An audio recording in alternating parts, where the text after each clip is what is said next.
Let's take a look at one of the gravest human rights violations since the regime change in Pakistan in April 2022, when former Prime Minister Imran Khan was ousted through a well-orchestrated conspiracy. Since then, the entire state machinery has been actively working to silence every dissenting voice in order to prolong this unconstitutional and undemocratic grip on power. On May 25, 2022, the government launched a brutal crackdown to suppress PTI's Long March to Islamabad, which had been called by Imran Khan to demand free and fair elections. In an unprecedented display of state violence, security forces used tear gas, baton charges, and live rounds of rubber bullets to disperse peaceful protesters, including women, children, and elderly citizens. Roads were blocked with shipping containers. PTI leaders and workers were harassed and detained in overnight raids, with reports of families being threatened and homes ransacked. 2 PTI workers lost their lives due to the unlawful use of force against the marchers. To prevent further bloodshed, Imran Khan had to call off the march. In August 2022, Dr. Shehbaz Gill, a senior leader of Pakistan Tehreek-e-Insaf, PTI, and close aide to Imran Khan, was abducted by law enforcement individuals in broad daylight from Islamabad. His arrest quickly turned into a harrowing tale of political victimization. He was subjected to severe physical and mental torture as well as sexual abuse while in custody, with reports of him being stripped naked, beaten, and denied basic medical care. Gill later revealed details of the inhumane treatment, including attempts to force him into signing a false confession implicating PTI leadership. Dr. Shehbaz Gill's driver's wife was arrested along with her 10-month-old baby to pressure him and collect evidence. The baby was cruelly separated from her mother, depriving her of fundamental rights and leaving her in distress. On October 23, 2022, Arshad Sharif, a prominent Pakistani journalist known for his fearless reporting, was assassinated in Kenya. His killing sent shockwaves across Pakistan and the international community. Sharif had fled Pakistan earlier that year due to escalating threats against his life after his investigative reports exposed corruption of the Sharif Zardari governments and the role of the military in ousting Imran Khan. He faced relentless intimidation, harassment, and fabricated legal cases, forcing him to seek refuge abroad. Before his assassination, Arshad Sharif received multiple warnings about his safety, including a direct threat to his life. In July 2024, the High Court in Kajiado, Kenya, ruled that the 2022 killing of Pakistani journalist Arshad Sharif by Kenyan police was unlawful and unconstitutional, but his family still awaits justice from Pakistani courts. On November 3, 2022, an assassination attempt was made on Imran Khan during his Hakiki Azadi Long March in Wazirabad, Punjab. He was leading a massive protest march when gunshots were fired at his container. Imran Khan sustained multiple bullet injuries in his legs, while one PTI supporter was killed and several others were injured in the attack. Imran Khan accused senior government officials and a military intelligence officer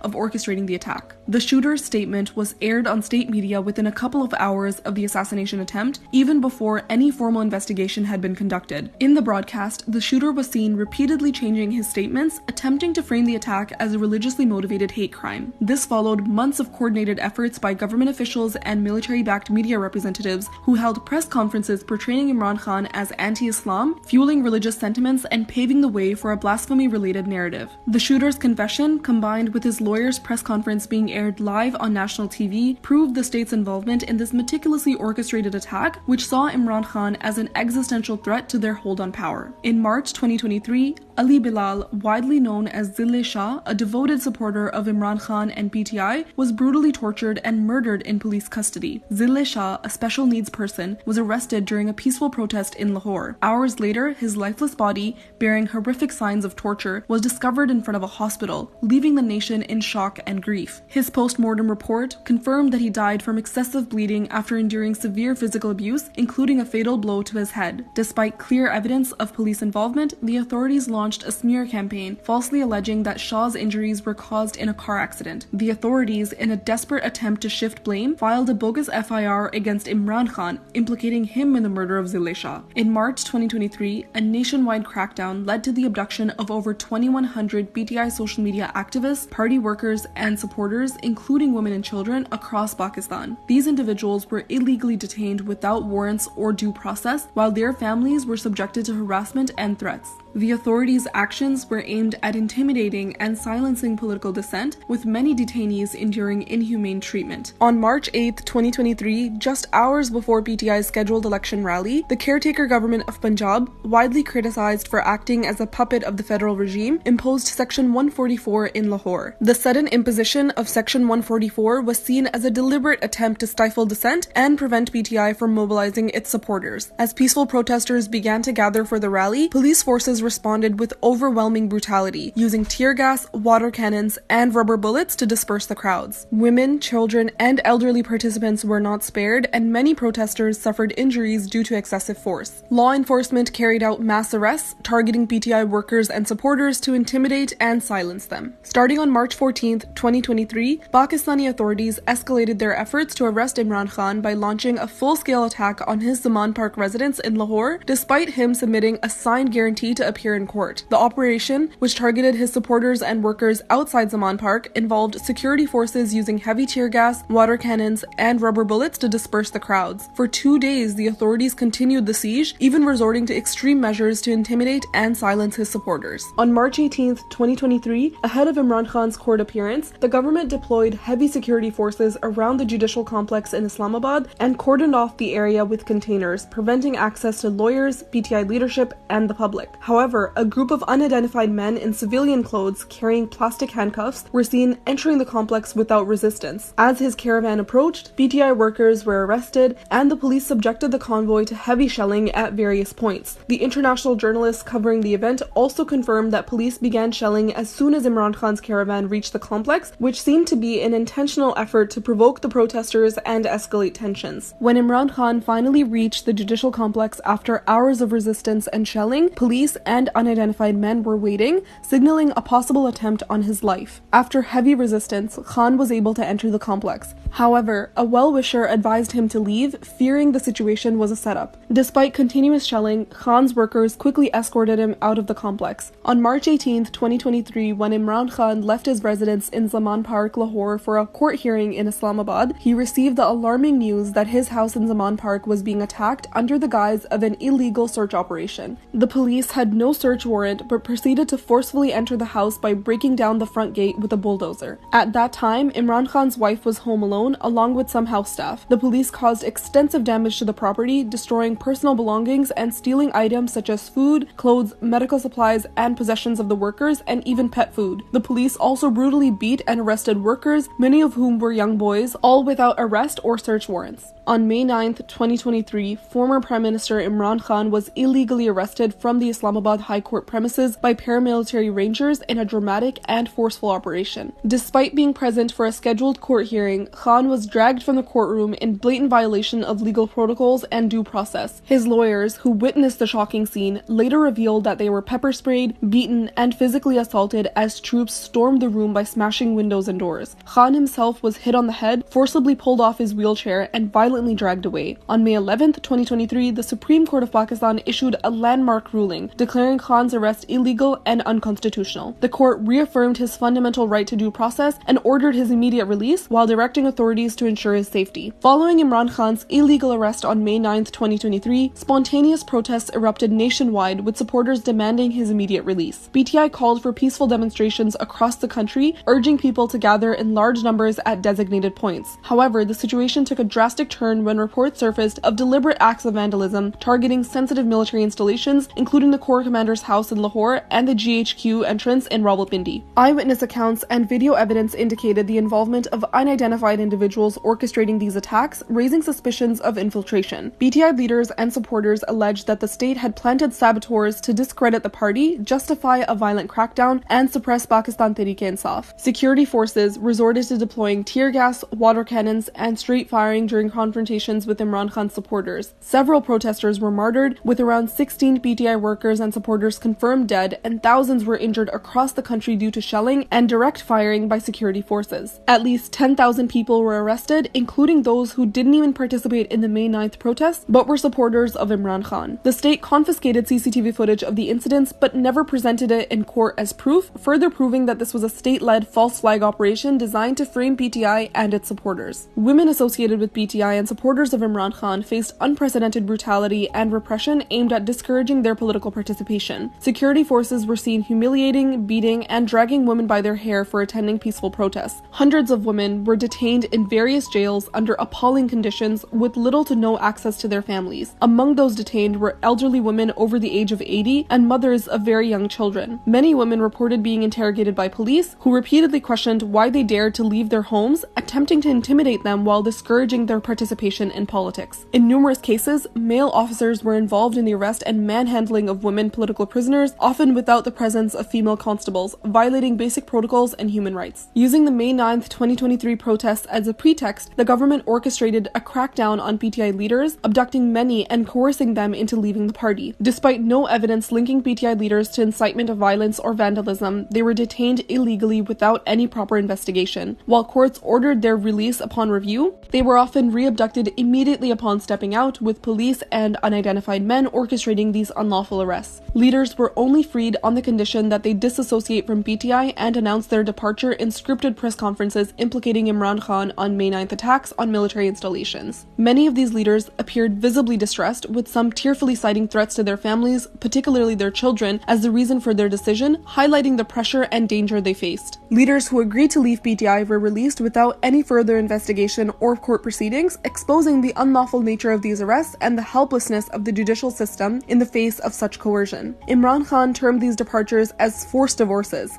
In contrast, those who refuse to abandon PTI or deliver scripted press conferences remain in jail to this day, even after 2 years. Following the regime change operation, the crackdown extended to journalists and media houses that dared to present PTI's perspective and expose the injustices and state-led fascism against Imran Khan and his supporters. This campaign aimed to control the narrative against Imran Khan and his party while swaying public opinion away from him. Multiple journalists and media outlets faced severe repercussions for reporting on state brutality and offering coverage favorable to PTI. Many prominent journalists were forcibly taken off air for revealing the truth about the regime change, while countless others were abducted, illegally detained, harassed, and subjected to torture. These oppressive measures were designed to suppress press freedom and silence those who challenged the state's authoritarian grip on the media. The government extensively utilized state media and official platforms to propagate relentless propaganda against Imran Khan and his party, from baseless accusations of blasphemy which endangered his life, to orchestrating campaigns over fake corruption charges like the Toshakhana and prohibited funding cases. The narrative was manipulated to tarnish his reputation. After the events of May 9, the media was weaponized to falsely declare PTI as an anti-state party and label its supporters as terrorists. Government officials, aided by the military and ISPR, conducted press conference after press conference, spreading lies about Imran Khan, his family, and PTI. Bogus cases such as the Iddat case, Toshakhana, and Al-Qadir Trust were repeatedly highlighted, even as courts overturned these charges. State and private media outlets aired marathon transmissions to push this false narrative, with national platforms even giving airtime to the shooter involved in Imran Khan's assassination attempt, allowing him to justify his actions without proper investigation. Meanwhile, Imran Khan's speeches were entirely banned, showcasing the state's blatant misuse of media to discredit political opposition. Many media houses, including Bol and Airwai, and digital media platforms like Siyasat.pk, were forcibly silenced and taken off air for covering Imran Khan and his party's narrative in addition to the government's stance. Today, media in Pakistan is entirely controlled, broadcasting only the narrative of the military-backed government and the establishment. Journalist Imran Riaz Khan was abducted in May 2023 under mysterious circumstances. His sudden disappearance sparked nationwide outrage. Despite repeated court orders for his recovery, the authorities failed to provide any information about his whereabouts, heightening concerns about his safety. For months, Imran Riaz Khan remained missing, leaving his family in anguish. Finally, after mounting pressure from national and international bodies, he was recovered in September 2023. Upon his return, he appeared visibly frail, a stark confirmation of the harsh conditions he endured during his illegal detention. He had lost significant weight and struggled to speak, needing extensive treatment to regain his health. In later interviews, he revealed being subjected to extreme torture and treated inhumanely. He confirmed being pressured to support Nawaz Sharif and his party, promoting their narrative exclusively. Furthermore, he disclosed that the establishment approached him to fabricate a narrative against Imran Khan, portraying him as corrupt. Even children have not been spared by the government in its orchestrated campaign to instill fear and suppress dissent. In the last 2 years, minors have been targeted in what appears to be a deliberate attempt to terrorize families supporting Imran Khan. A heart-wrenching testimony from a mother reveals that her 14-year-old son has been languishing in prison since the aftermath of the 9th May false flag operation. His only crime was expressing support for the political party of former Prime Minister Imran Khan. In another incident, a minor was arrested alongside his father while distributing sweets in public to celebrate Imran Khan's victory. Similarly, 3 children under the age of 14 were declared terrorists simply for supporting Imran Khan. Elderly and critically ill PTI workers and leaders faced relentless harassment and abduction, with their lives being put at serious risk. These tactics were used to pressure them into abandoning PTI through coerced and scripted press conferences. In one instance, a PTI leader who had just suffered a heart attack pleaded with security forces, explaining that he had surgery scheduled for the next morning and had been advised by doctors not to leave the hospital. Despite this, he was forcibly taken away by the police. Similarly, Dr. Yasmin Rashid, an 80-plus-year-old PTI leader and cancer survivor, was forcibly discharged from the hospital and taken to jail under the government's orders, putting her life in danger. Since the regime change, the military-backed government has misused the policing system to implicate PTI and its supporters in fake charges, aiming to discourage them from participating in political activities and raising their voices against the ruling parties. A series of fake FIRs and bogus cases have been filed against PTI leaders, social media activists, and ground workers to politically victimize them and force them to abandon their support for PTI and Imran Khan. Over 200 bogus FIRs have been registered against Imran Khan alone across the country, with charges ranging from terrorism and sedition to contempt of court,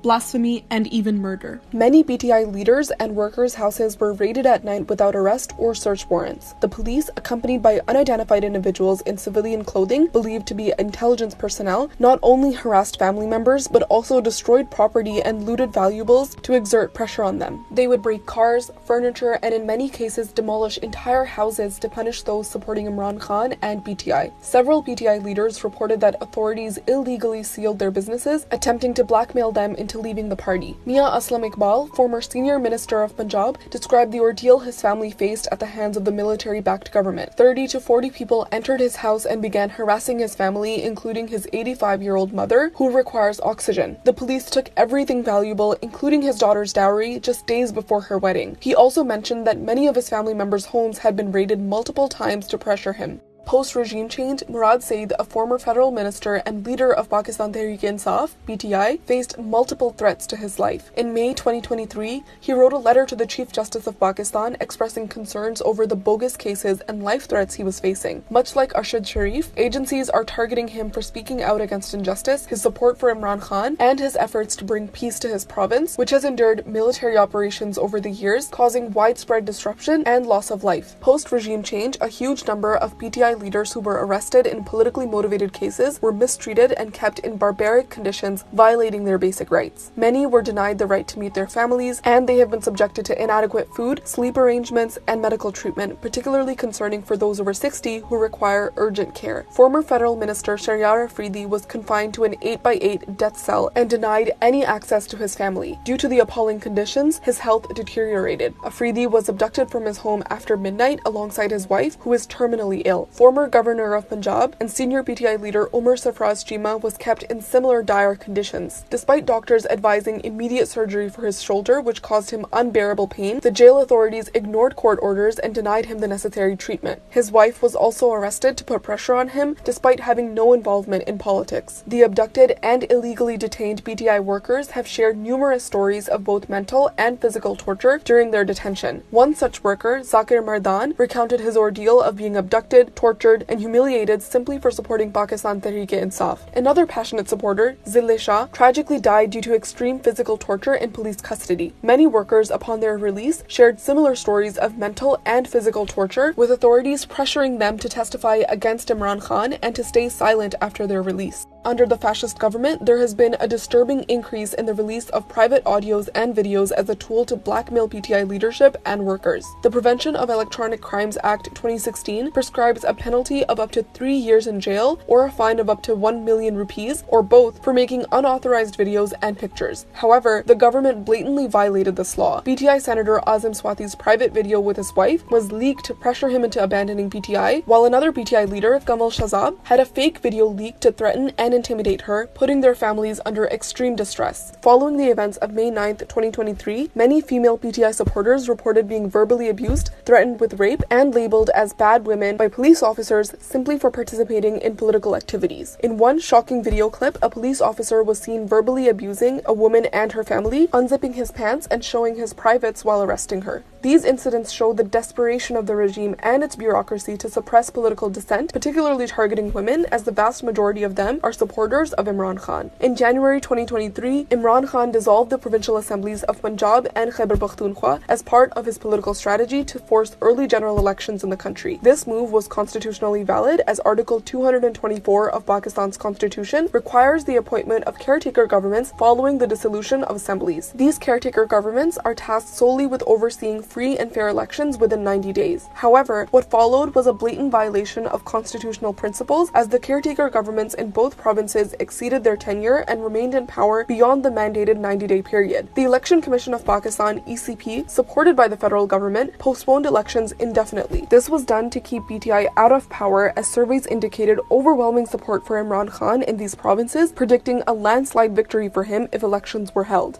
A well-known human rights activist and lawyer, Gibran Nasser, was abducted by unknown men in June 2023. Nasser has been a vocal critic of Pakistan's military and was also advocating for the unlawfully arrested workers and leaders of PTI after the May 9th false flag operation. Nasser was later released after immense pressure from the public and human rights organizations. In October 2024, another human rights activist and lawyer, Iman Mazari Hazir, was taken away by security forces and men in plain clothes and masks from her home in the early hours of the morning. Her mother, Shiri Mazari, Pakistan's former human rights minister under the PTI government, shared the news in a post on social media. Moments before her arrest, Mazari Hazir had posted on X about unknown persons breaking down security cameras in her home and jumping over the gate. Mazari's mother later confirmed that no arrest warrants or legal procedure had been followed. Pakistan's media regulator, PEMRA, imposed a complete ban on the broadcast of PTI chairman Imran Khan's live speeches in August 2022. On May 31, 2023, PEMRA issued another directive to media houses, clearly instructing them that Imran Khan's name should not be mentioned, his image should not be shown, and his voice should not be heard. Even a mention of his name on the channel's ticker tapes was prohibited, which constitutes a blatant violation of the right to freedom of speech. Using the events of May 9th as an excuse to suppress PTI and its supporters, Pakistan's military-backed government established military courts to try protesters arrested during the May 9th protests. These courts violate Pakistan's constitution and represent a significant human rights violation due to their lack of transparency and the absence of fair trial. In December 2023, Pakistan's Supreme Court approved the trial of civilians in military courts, thereby paving the way for the prosecution of civilians. This judgment faced criticism from political leaders and human rights groups, both locally and internationally. The arrest of PTI leader Mia Ibad Farooq following the events of May 9, 2023, had a devastating impact on his family. His 8-year-old son witnessed the traumatic arrest of his father, mother, and grandmother, along with multiple raids and acts of vandalism by the police. The child was admitted to the hospital in serious condition, but due to the pressure exerted by the state because of his father's affiliation with PTI, he was forcefully discharged. Tragically, this innocent child, unable to bear the distress, passed away after waiting for nearly 3 months for his father to return. Many other children of PTI leaders, workers,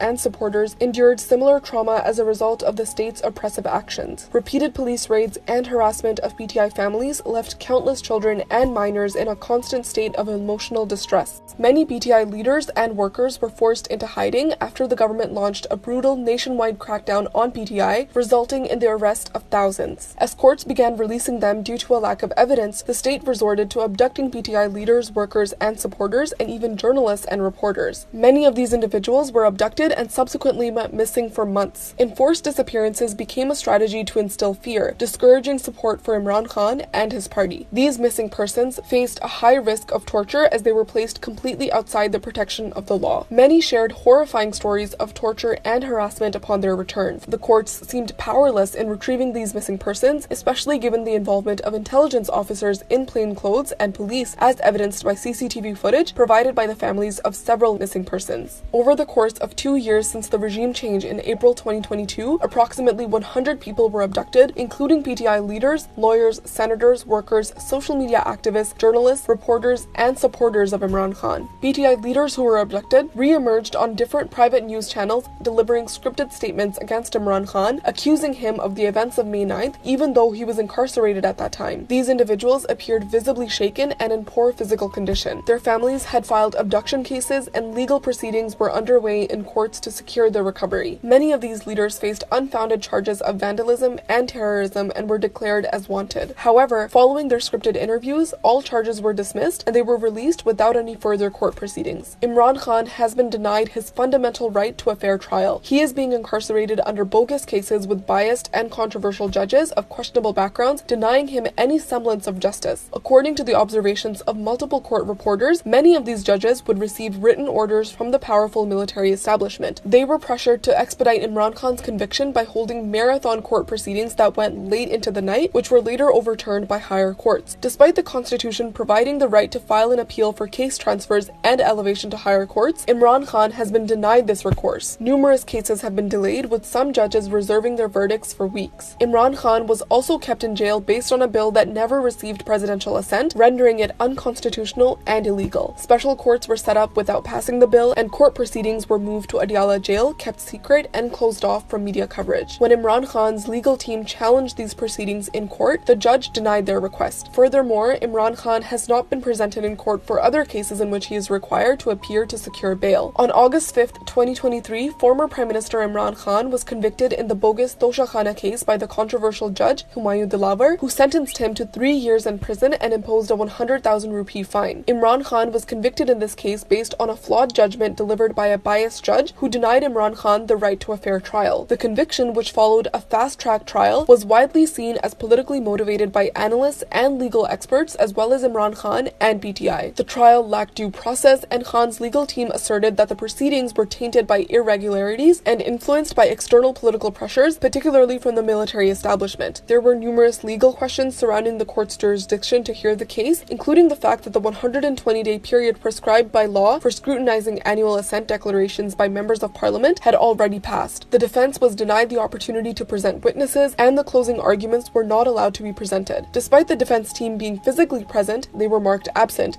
further adding to concerns about the fairness of the trial. The court moved at an exceptionally fast pace, with hearings scheduled daily. Within 15 to 20 minutes of the verdict's announcement, police were at Imran Khan's residence to arrest him, and he was taken into custody in the early hours of the morning. The Islamabad High Court later suspended Imran Khan's 3-year sentence in the Toshakhana case and ordered his release from jail. The military-backed government, followed by a puppet caretaker government, denied PTI the opportunity to exercise its democratic right to conduct rallies and protests. While other political parties were allowed to hold public gatherings without restrictions, as soon as PTI announced a rally, the government would swiftly impose Section 144, which empowers the district administration to issue a ban on a specific activity for a set period. The misuse of this tool against PTI was evident in the heavy police presence in cities where public gatherings were planned. As if Section 144 was not enough to prevent people from gathering and to provide an excuse to arrest and detain them, the army was given shoot-on-sight orders to suppress PTI's march towards Islamabad in November 2024. Snipers were deployed by the army to target and shoot innocent peaceful protesters during the protest. This resulted in the deaths of at least 14 protesters and left numerous others injured. The police were even observed arresting innocent civilians, sometimes for merely displaying a PTI flag. The police, under the governance of a repressive regime, did not even spare individuals protesting against the desecration of the Holy Quran or those expressing solidarity with the people of Palestine solely because these protests were associated with PTI. The general elections in Pakistan were delayed beyond the constitutional limit of 90 days. After the dissolution of the National Assembly on August 9, 2023, elections were supposed to be held by November 8, 2023, as mandated by Article 224 of the Constitution. However, the Election Commission of Pakistan, ECP, citing the need to redraw constituencies following the digital census, postponed the polls indefinitely. This delay was a tactic to deny the people their democratic right to elect their representatives, with critics accusing the military-backed regime of using the ECP as a tool to manipulate the political process and suppress Imran Khan's Pakistan Tehreek-e-Insaf (PTI), which had widespread public support. Following the events on May 9th, hundreds of PTI leaders, workers, supporters, and vocal media persons were arrested. While most of them were granted bail by the courts due to the lack of evidence against them, the police continued to rearrest them, often in violation of court orders, and in some cases from within the court premises, which is a clear breach of the law. Some PTI leaders faced the ordeal of being arrested and released repeatedly, with some individuals being rearrested more than 7 times. These arrests and rearrests were a tactic to pressure them to disassociate from PTI and provide scripted press conferences or interviews that directly accused Imran Khan of orchestrating the attack on military installations on May 9th, 2023. It was observed that if a PTI leader or worker provided a statement against Imran Khan, they would often be released immediately without any further court proceedings. In contrast, those who did not comply were subjected to multiple arrests, alleged torture, and kept in harsh conditions until they yielded.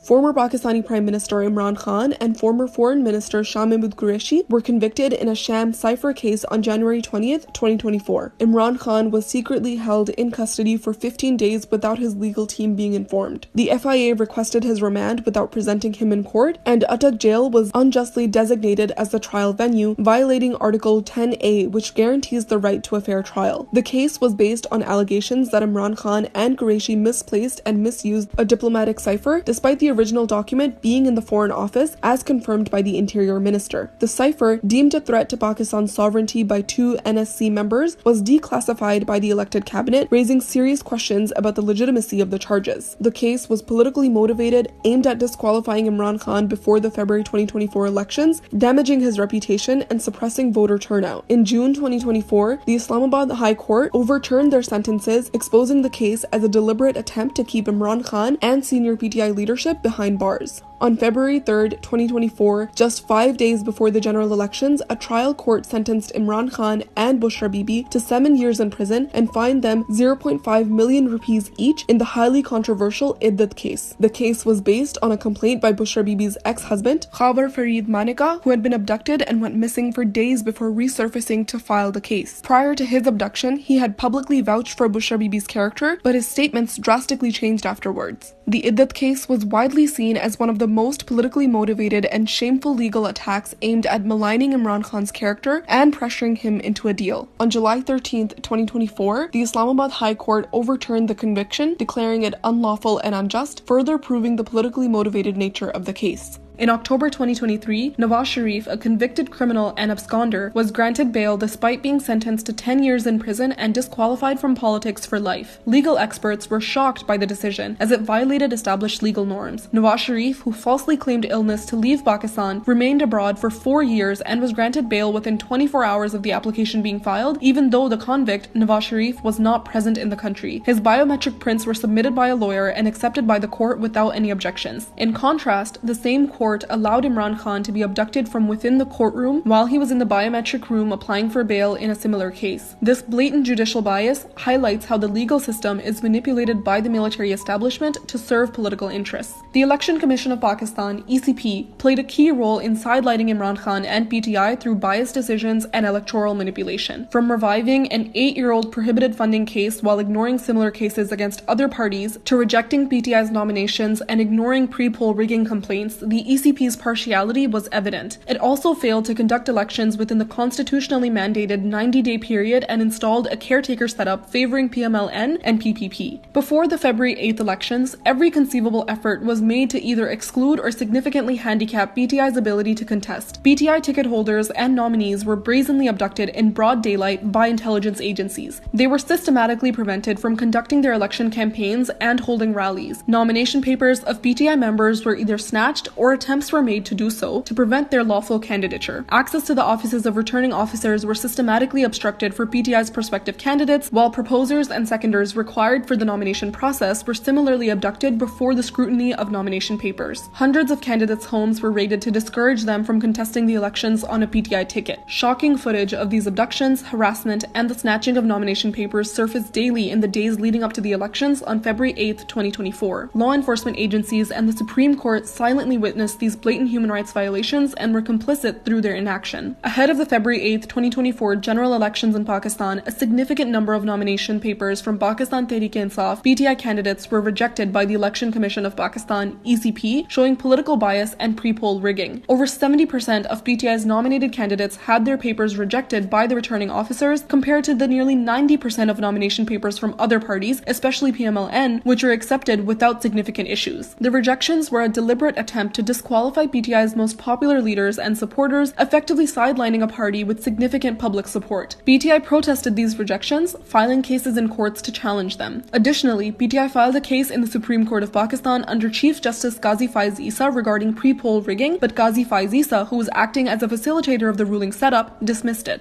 After regime change, and especially in the lead-up to the elections, PTI faced widespread oppression from authorities marked by crackdowns on its candidates, workers, and supporters. As PTI held workers' conventions to build momentum, law enforcement responded with severe measures, including abductions and indictments of political opponents. Hundreds of houses, offices, and businesses of PTI candidates and leaders were ransacked, and their families were harassed and intimidated. Police and intelligence agents dressed in civil clothes would barge in late at night, breaking everything, torturing the men, and abducting relatives as a tactic to create fear and discourage PTI candidates from contesting an election. In the months leading up to the elections, a systemic crackdown on PTI offices across Pakistan began. In June 2023, PTI's Karachi offices were forcibly sealed without due legal process, prompting legal action from the party's local leadership. Similarly, in December 2023, PTI's Central Punjab office was sealed again despite a court order to reopen it. As the elections approached, police escalated their actions by blocking PTI's general body meetings, encircling party offices, and sealing the election offices of candidates. In contrast, other parties, especially PMLN, were heavily supported by state machinery, allowing them to freely conduct election rallies and campaigns. Government officials and the administration provided all kinds of logistical support to these rallies.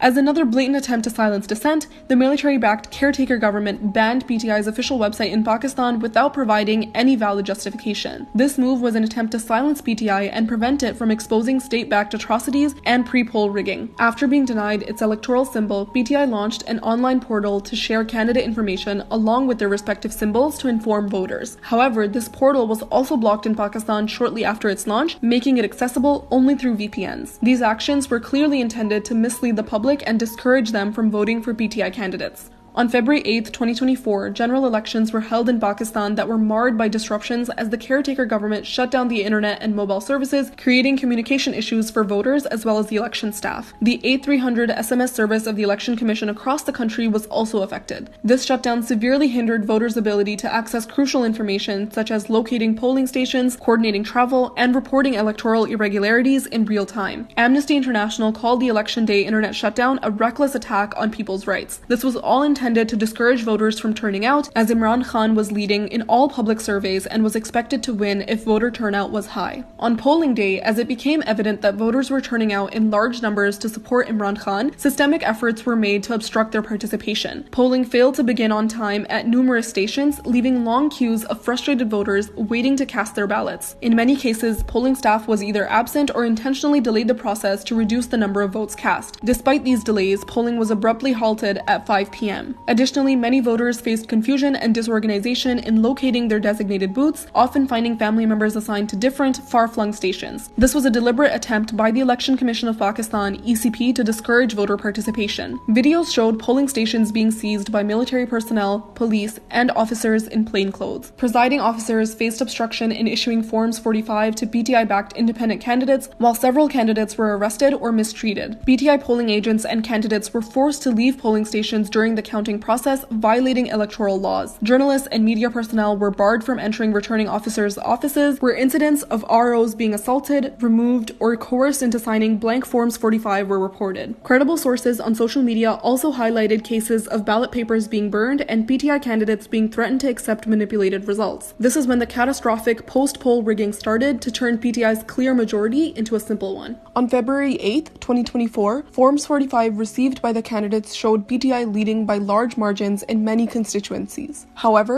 discrepancies appeared when returning officers tampered with the final results on Form 47. In several cases, BTI's clear leads were overturned in the final Form 47 results. A comparison of Form 45 and Form 47 results from February 8, 2024 revealed significant disparities, showing massive rigging to turn BTI's clear majority into a simple one and giving other parties, mainly PMLN, PPP, and MQM, enough seats to form a coalition government. Despite all this manipulation, BTI stood as the leading party with the most seats in the parliament. It was evident that returning officers, ROs, manipulated election results during the preparation of Form 47. Despite BTI-affiliated candidates leading by significant margins based on Form 45 aggregations, Form 47 was prepared unlawfully in their absence, falsely portraying them as runners-up in the official results. This was a violation of Pakistani electoral laws, which required the consolidation of Forms 45 and the issuance of Form 47 in the presence of all candidates and their agents. On March 5, 2024, the ECP released the long-awaited Forms 45. However, instead of ensuring transparency, these forms exposed glaring inconsistencies and clear signs of tampering. The altered documents reveal significant changes in the number of votes allocated to candidates, raising serious doubts about the accuracy of the election results. Discrepancies between the original Forms 45 given to candidates and those later published by the ECP are particularly evident in constituencies where PTI candidates were initially leading. The forgeries were so blatant and amateurish that even a child could spot the discrepancies. Numbers were overwritten to inflate the lead of PMLN candidates, while PTI candidates' leads were blatantly crossed out. Many forms didn't even add up correctly, with totals at the bottom contradicting the individual vote counts. This was a brazen rigging attempt exposed not by investigative agencies but by the common people of Pakistan. These tampered Forms 45 serve as undeniable proof of the systemic rigging against Pakistan Tehreek-e-Insaf candidates in the general elections held on February 8, 2024.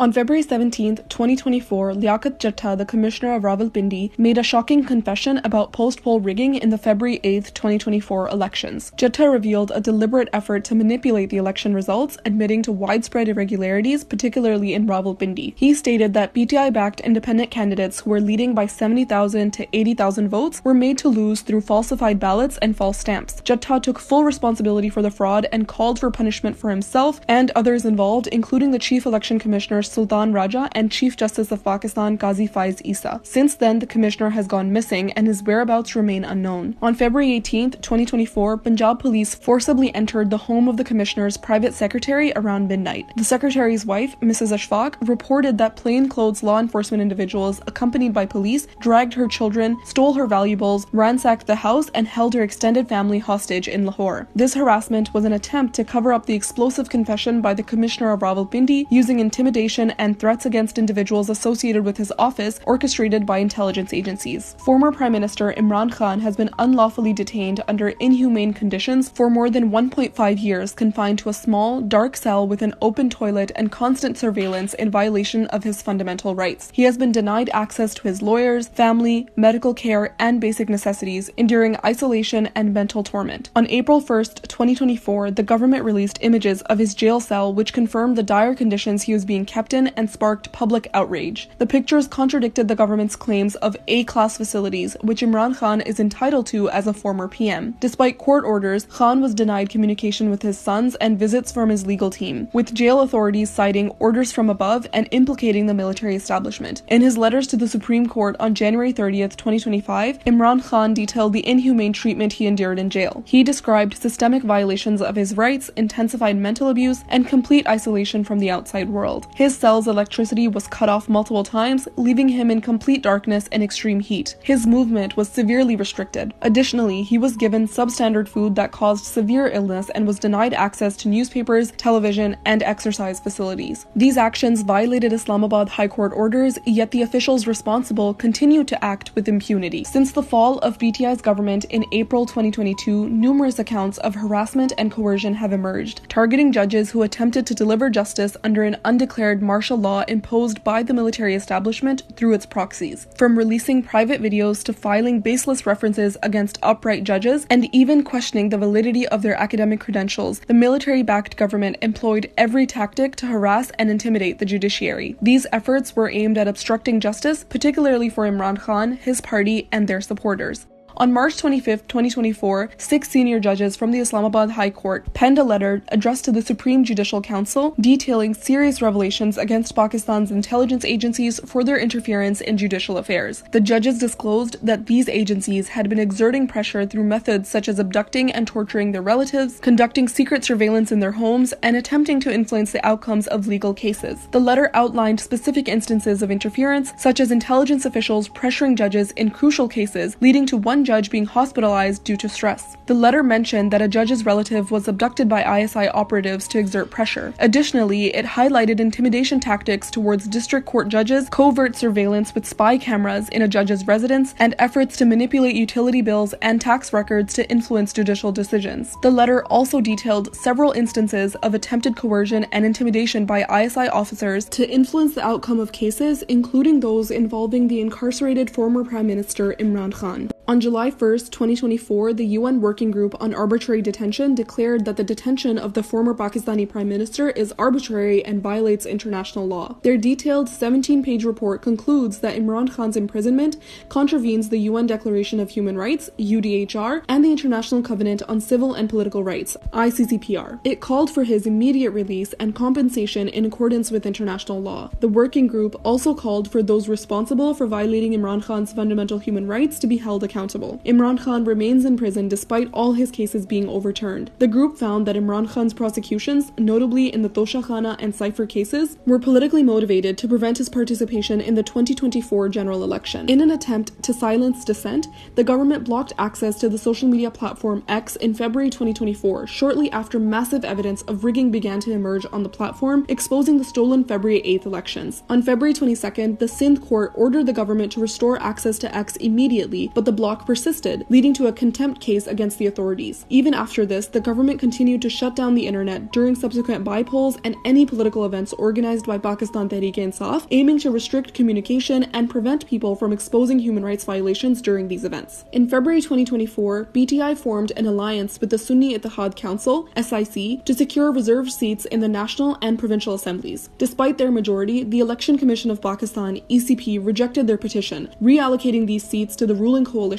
granting them a 2/3 majority. In July 2024, the Supreme Court of Pakistan annulled the ECP's decision, declaring it unconstitutional and restoring 23 reserved seats to PTI. This decision highlighted the biased actions of the ECP, which acted as a partisan entity to ensure PTI's defeat while supporting the ruling coalition, particularly the Pakistan Muslim League. In June 2024, the military-backed regime announced plans to install a national firewall under the guise of regulating content on social media platforms, according to media reports. The government spent millions on this firewall to filter and block content from dissenting voices and online criticism, further curtailing freedom of expression. The Pakistan Software Houses Association, BASHA, stated in a press release that Pakistan's economy could lose up to $300 million due to internet disruptions caused by the imposition of the national firewall. Human rights activists expressed concerns about the firewall, fearing it would be used to suppress dissent and censor social media content. With people resorting to using VPNs to access restricted platforms, the military-backed government's efforts to stop criticism had little success. In a desperate attempt to silence dissent, the government banned the use of VPNs, declaring them un-Islamic with the support of a group of puppet clerics. This demonstrated the extreme and ridiculous lengths to which the government was willing to go to stifle voices raised against them. In October 2024, the military-backed coalition government swiftly passed the controversial 26th Constitutional Amendment Bill in the Senate, hours after it was approved by the federal cabinet and subsequently in the National Assembly. Dubbed the Constitutional Package, the bill introduced amendments impacting the tenure and appointment of the Chief Justice of Pakistan, CJP, and the evaluation of judges' performances. Critics viewed the bill as an attempt to undermine judicial independence and ensure control of the judiciary by an unlawful setup that emerged following the February 8th elections through a massively rigged mandate. United Nations Human Rights Chief Volker Turk was concerned that the 26th Constitutional Amendment would seriously undermine the judiciary's independence. In addition to the legal community and civil society, other international human rights bodies also condemned the amendments, warning that such an attack on judicial independence directly threatened fundamental rights. Adding to the controversy, members of the ruling coalition admitted receiving the draft just minutes before its presentation, highlighting their role as mere puppets under the military establishment's influence.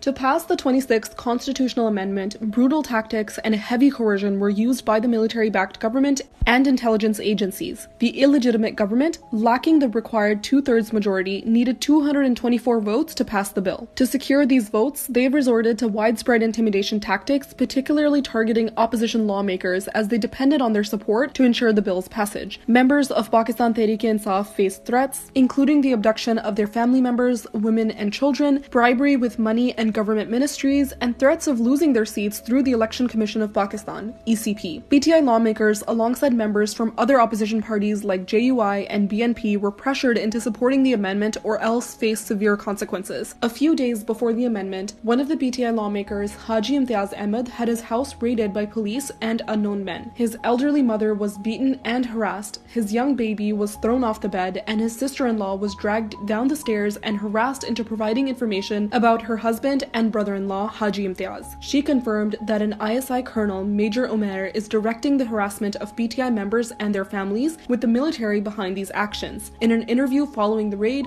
she mentioned that 25 unidentified individuals raided Haji Imtiaz's house in Mandi Bahauddin, dragging his 100-year-old mother off her bed and violently assaulting her, leaving her in poor health. She described the assailants as soldiers spreading terror and harassing them. Around 12 PTI lawmakers and 2 BNP senators were abducted as the government sought to push through the amendment at gunpoint, further exposing the coercive measures used to secure votes for the 26th Amendment. PTI lost contact with 12 of their lawmakers just days before the amendment, while the BNP head, Akhtar Mengal, confirmed in a press conference that 2 of their senators were also being threatened into voting in favor of the amendment. One BNP senator, Nasima Ehsan, had her son abducted while she was kept hostage until the amendment passed. Another senator, Qasim Rajhan, was seen being brought to the Senate in a dire state on a wheelchair, showing signs of extreme mental torture during his captivity. On the day of the session to pass the amendment, Islamabad's red zone was placed on high alert with a massive deployment of security forces, including paramilitary personnel both inside and outside the assembly hall. Vehicles from intelligence agencies and cars with tinted windows were seen entering the assembly premises, transporting abducted opposition members, including PTI lawmakers, and secretly herding them like cattle. The media was pushed out and prevented from asking any questions to the lawmakers who were forcibly brought to the assembly. Strict monitoring and checks were conducted inside the assembly by men in civilian clothes from intelligence agencies tasked with ensuring the amendment passed successfully. The military-backed regime repeatedly shut down the internet nationwide ahead of PTI's virtual rallies and political events. After Imran Khan's arrest on May 9, 2023, the government blocked access to the internet and major social media platforms, leaving millions of people cut off. NetBlocks estimated that Pakistan lost $53 million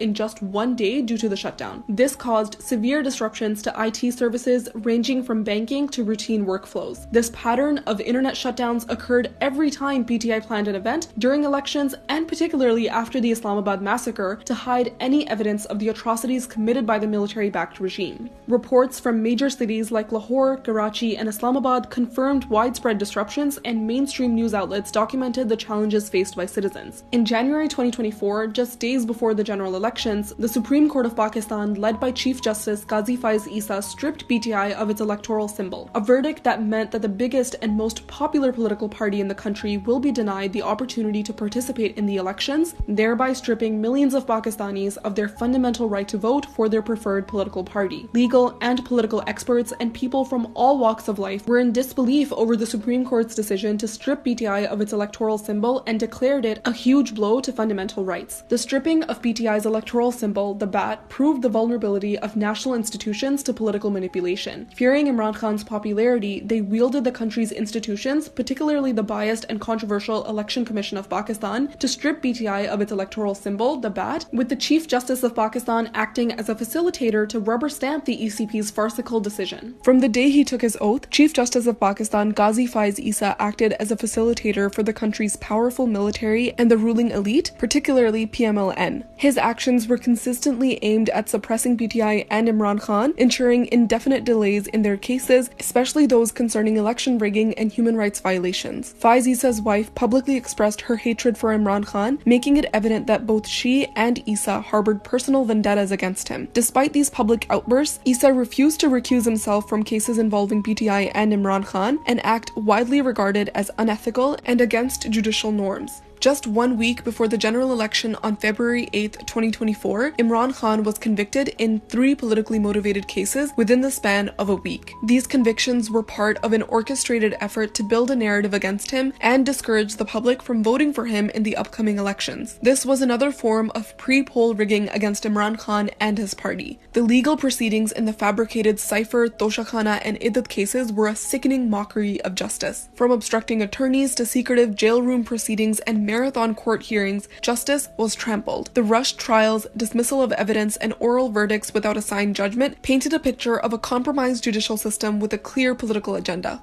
Former Prime Minister Imran Khan's sister Alima Khan, along with BTI leaders, confirmed that Imran Khan was being kept in solitary confinement under strict orders from above to isolate and deprive him of human interaction. Additionally, prison officials responsible for his safety were replaced for the 3rd time, heightening concerns about his health and security. In a petition filed with the Islamabad High Court in June, Imran Khan warned that Adiala jail was being controlled by 2 officials from Pakistan's intelligence agency, the ISI, and sought judicial intervention to end their interference. Despite this, the meddling persisted and the conditions worsened under military control, further endangering his life. In October 2024, Imran Khan's situation deteriorated further as he was held incommunicado for 3 weeks at Adiala jail in Rawalpindi. During this time, he was cut off from communication with his family, legal and medical team, and the outside world, further worsening the already harsh conditions of his detention. Khan was placed in solitary confinement in a windowless cell which lacked electricity for extended periods, leaving him in darkness. This isolation lasted for 3 weeks, which is recognized by human rights organizations as a form of torture. In December 2023, Pakistan's military, in an effort to sell its May 9th propaganda, handed down sentences ranging from 2 to 10 years to 85 civilians over alleged attacks on military facilities following the arrest of former Prime Minister Imran Khan earlier that year. To date, a total of 105 civilians have been sentenced through unconstitutional military courts under the military-backed regime. Article 10A of the Constitution of Pakistan guarantees the right to a fair trial. However, these military courts openly violated this provision by operating without transparency or adherence to proper legal proceedings. Pakistan now faces increasing international isolation and global embarrassment, with strong backlash and condemnation from international human rights organizations, including the United Nations, the International Commission of Jurists, ICJ, and Amnesty International. The prisoners in military custody narrated harrowing stories of extreme inhumane treatment, including physical torture and forced confessions obtained under duress. Sami Wazir, a civilian who was held by the Pakistani military, confirmed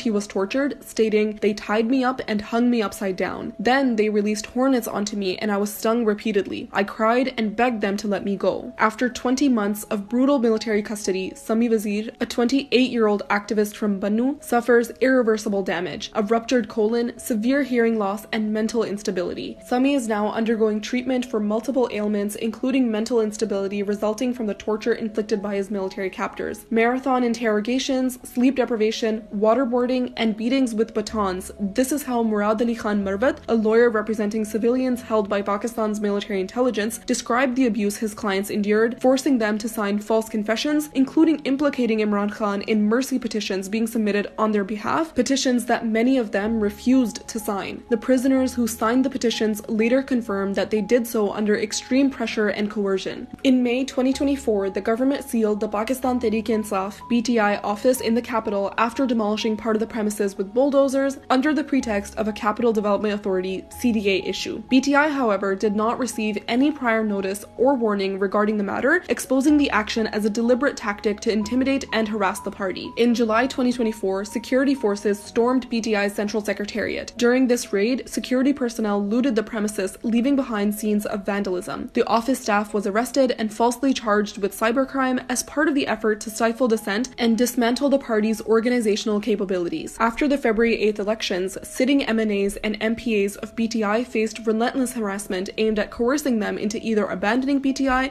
and joining the coalition or defying party directives. BTI member of the NA, Adil Bazai, was forced into joining PMLN under threats and pressure from authorities who destroyed his property and businesses. When he refused to comply and vote in favor of the ruling coalition, the Speaker of the National Assembly, a member of PMLN, disqualified him. This unlawful action was overturned by the Supreme Court of Pakistan. BTI PTI MNA Anika Hassan Mehdi went into hiding after facing severe harassment from the military-backed regime. Pressured to abandon PTI and resign, she revealed in an interview, "I'm being threatened with abuse for supporting Imran Khan. My 75-year-old father, a heart patient, was abducted and kept in illegal detention without medication. They want me to vote or resign. I've been in hiding for 2 months, unable to see my children. My constituents report widespread power and water shortages, forcing many to flee. All PTI MNAs face similar threats, with authorities warning of abductions if we don't support the government." In another episode of fascism, the female family members of PTI's MNA Saadullah Baloch were abducted by intelligence agencies. This abduction was meant to pressure Saadullah Baloch to reappear and surrender himself to the intelligence agencies, with the women being held hostage until he complied.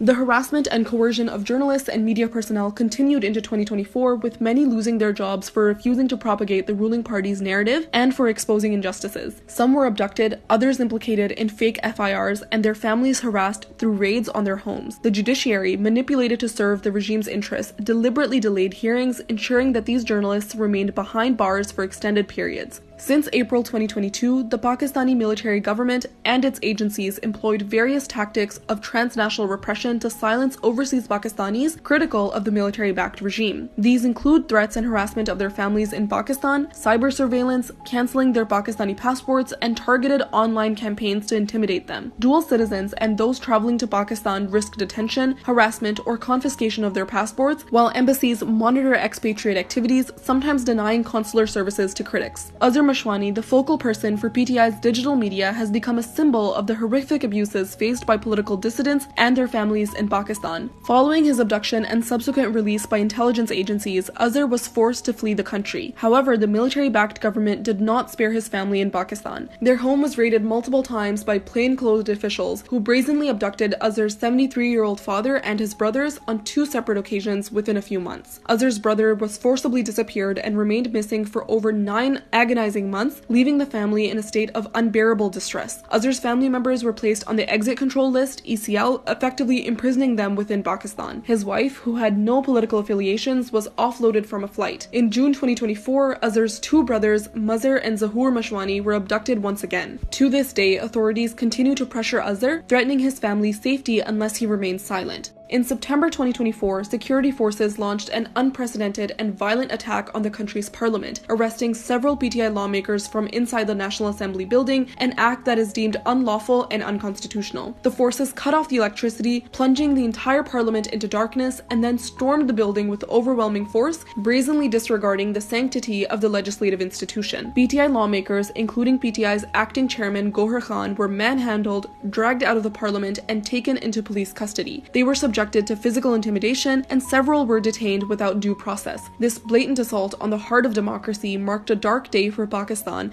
In October 2024, Imran Khan's sisters Alima Khan and Uzma Khan were arrested as soon as they arrived at Islamabad's D Chowk for a peaceful protest called by Imran Khan. This was yet another politically motivated act by the military-backed regime to exert pressure on him. Alima Khan, who used to meet Imran Khan regularly and disseminate his message to the public, posed a threat to the military establishment as her influence was significant. The regime attempted to keep them behind bars as long as possible by pressuring judges to delay her hearings and extend her physical remand, all without any legitimate charges. In October 2024, the fascist military regime abducted prominent lawyer Intizar Hussain Panjota, a vital member of Imran Khan's legal team. Panjota was taken without any legal justification in blatant violation of constitutional rights, and his whereabouts were concealed for weeks. The primary aim of this abduction was to disrupt the flow of Imran Khan's messages to the public, as Panjota, being Imran Khan's counsel in several cases, met him regularly and conveyed his unfiltered messages to the people. He was subjected to extreme physical and mental torture, kept in dire conditions, and stripped of basic human dignity. On November 2nd, 2024, after 25 days of disappearance, Panjota was discovered during a police operation. The operation appeared to be a staged drama attempting to frame his abduction as a kidnapping rather than an act orchestrated by military intelligence. Panjota was found blindfolded, his hands and legs tied, in a severely deranged and mentally fragile state. He could barely speak and had no recollection of how he ended up there. Witnessing a lawyer of his stature in such a devastating condition was a powerful testament to the regime's ruthless and oppressive tactics.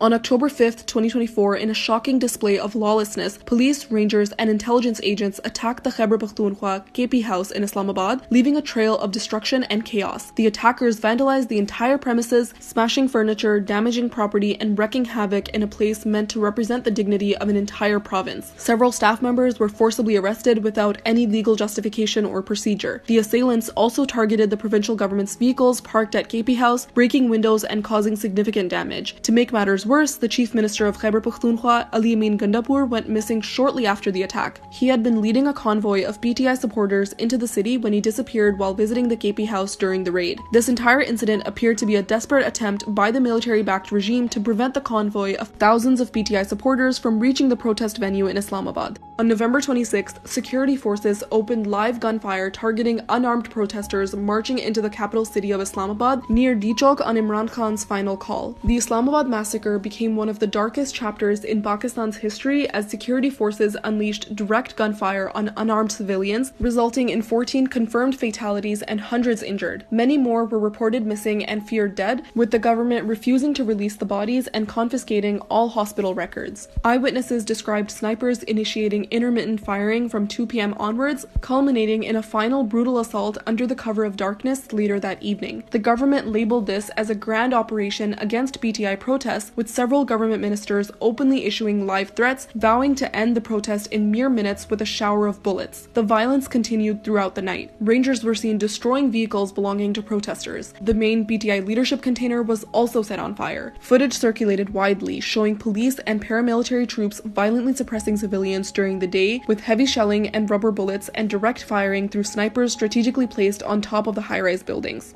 On November 26, 2024, when shooting began during the daytime near Dichok, people urgently started transporting the injured to nearby hospitals, primarily Polyclinic and PIMS Hospital. Eyewitnesses and hospital staff confirmed that a significant number of injured arrived throughout the day. As firing intensified, the flow of wounded increased, and ground reporters and citizens began documenting the horrifying scenes. Social media started filling up with horrifying footage of gunshot injured and dead bodies of peaceful protesters. One journalist, Saqib Bashir, released an initial report from Polyclinic Hospital confirming 2 fatalities and at least 26 individuals with gunshot wounds. However, he was later abducted and hospital records were confiscated. Security forces subsequently took full control over the hospitals, seizing all medical documentation to suppress evidence. Any journalists who attempted to investigate the deceased or the injured faced abduction or intimidation. Journalist Matiullah Jan visited hospitals after November 26th to gather data on the number of casualties but was arrested on fabricated charges. He was detained to prevent further investigation, effectively concealing the true scale of deaths and injuries during the Islamabad massacre. During the Islamabad protests at Dichok, a deeply disturbing incident unfolded when a man engaged in prayer was brutally pushed off of a stack of containers by Pakistan Army personnel. This act of aggression occurred amidst the protesters, with multiple eyes and cameras recording the live incident in horror. It highlighted the harsh tactics employed by security forces to suppress peaceful demonstrations. The man was peacefully praying when armed soldiers without provocation forcibly shoved him off the container, leaving many shocked and appalled by the blatant violation of human dignity and religious respect. Initially believed to be dead, the man miraculously survived the fall and was immediately taken to the hospital, where doctors confirmed he had fractures in his arms and other injuries, though he was out of danger. Right after the Islamabad massacre, a massive crackdown ensued on PTI, with thousands of Imran Khan supporters unlawfully arrested and charged in fake FIRs. Many were kept in dire conditions, and numerous individuals were not even accounted for in an attempt to conceal the total number of arrests. This included a significant number of minors and even the brother of a martyr, who was accompanying his brother's body for a burial. The security forces even attempted to arrest the injured with gunshot wounds from hospitals, forcing many to secretly flee to Khyber Pakhtunkhwa KPK for treatment. Police also arrested individuals who did not participate in the protests but were supporters of Imran Khan, identifying them by checking their phone content or any visible indication such as a PTI flag or sticker on their vehicles. The families of the martyrs faced immense resistance and harassment from hospital authorities and security forces deployed at the hospitals when trying to claim the bodies of their loved ones. Some were forced to sign affidavits promising to remain silent, falsely stating that the deceased had no connection to the protest and that the death was an accident rather than caused by a gunshot. Families who attempted to file police reports against the shooters were subjected to further harassment, threats, and even arrests. The family of 20-year-old martyr Anis Shahzad Sati managed to file a report and request a post-mortem post-mortem report for their deceased loved one. However, in response, authorities abducted Anisa's brother and cousin to pressure the family into withdrawing their report, which they ultimately did under duress. Another PTI supporter, Ahmed Wali, came all the way from Balochistan to participate in the Islamabad protest on Imran Khan's call. He was struck by a bullet from security forces and died on the spot. Following his death, Ahmed Wali's family faced threats and harassment, pressuring them into silence. The police raided the mosque where Ahmed Wali's family and friends had gathered to recite the Quran in his memory. Police officers pointed guns at the mourners, abusing his father and other family members. The police kicked mourners out of the mosque and threatened to urinate on Ahmed Wali's grave and verbally abused his father, threatening them to stay silent. Following the Islamabad massacre on November 26,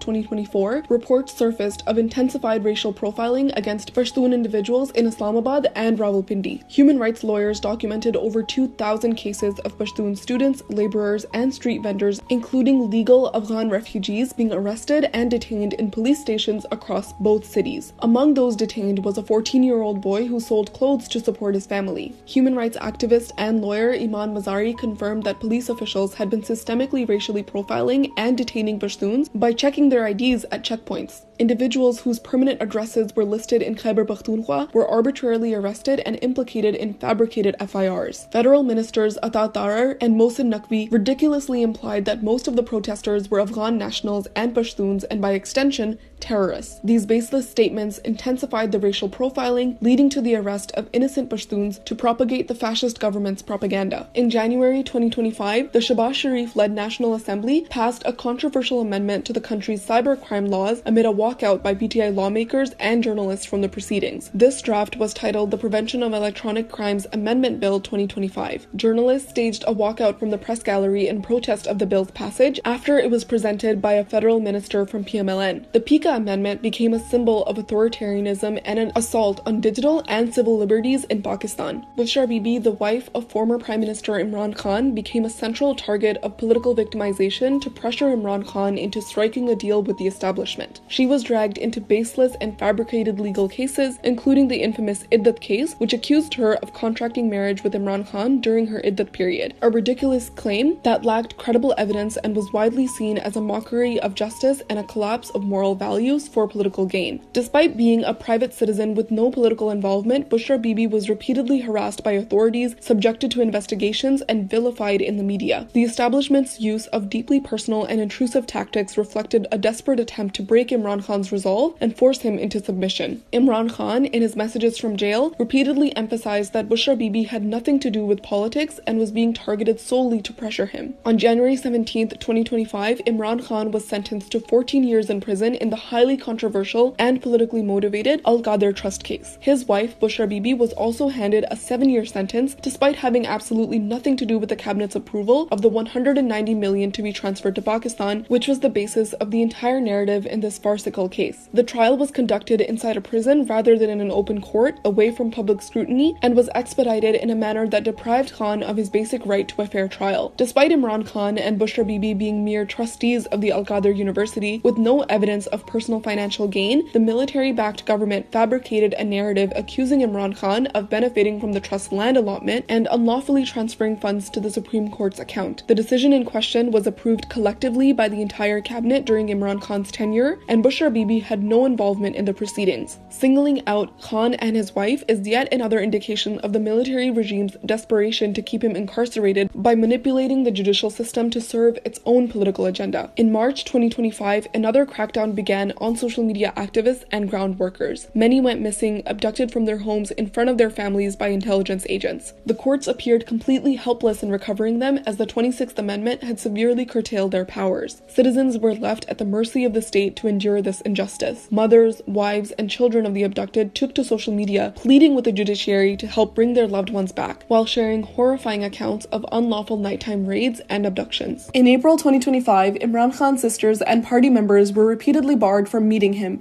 despite multiple court orders permitting such visits. Week after week, on designated family meeting days, they were stopped outside Adiala jail and made to wait for hours, only to be arrested alongside alongside other PTI workers and leaders. With no charges filed, the authorities would eventually abandon them in remote, deserted areas, an act clearly meant to harass and intimidate. This cycle continued for weeks in blatant defiance of court orders. On both family and political meeting days, the roads leading to Adiala jail would be blocked off by police. When questioned, police officials would simply state, "We have orders from above," a clear indication of the military establishment's role in isolating Imran Khan from his family and party. These actions not only violated his fundamental rights, but also showed a complete disregard for constitutional and legal norms. More than 20 articles of the Constitution of Pakistan were violated following the regime change operation. The Constitution guarantees fundamental human rights for every citizen, including the security of the person, Article 9, the right to a fair trial, Article 10A, freedom of assembly, Article 15, freedom of speech, Article 19, and the inviolability of the dignity of the man, Article 14. All these rights were stripped away from the people of Pakistan by the military-backed regime in an attempt to prolong their illegitimate hold on power. All of this is just the tip of the iceberg. Since the regime change in April 2022, human rights violations across Pakistan have reached alarming levels. A former prime minister and the country's largest political party are facing unprecedented suppression, with millions of workers and supporters suffering under a system that silences dissent with every means possible. The story of Pakistan under the current military-backed regime is one of deep injustice and sorrow. It is time for international human rights organizations and global champions of democracy to raise their voices and stand with the people of Pakistan.